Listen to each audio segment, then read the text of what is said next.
Sa bawat buwis na ating pinaghirapan, dugot pawis ng mamamayan, hindi para sa pansariling kapangyarihan, kundi sa bayan na dapat paglingkuran.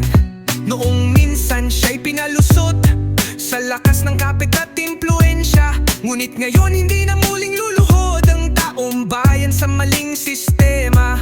Hindi na kami pipikit sa katotohanang pilit tinatakpan, hindi na kami tatahimik sa laban para sa kinabukasan. Patalsikin si Inday kung siya'y banta sa bayan, sa soberanya kayamanan na dapat sa tao napupunta.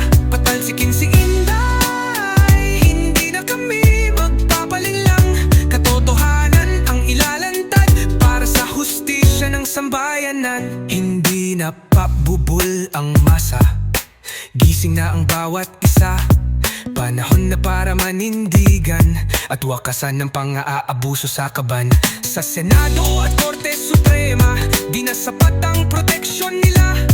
Kung ang bayan ang hahatol, katotohanan ang mananaig sa dulo.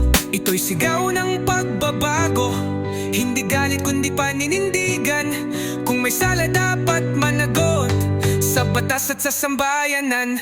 Patalsikin si Inday, hindi na kami papayag na lustayin ng kaban na para sa kinabukasan.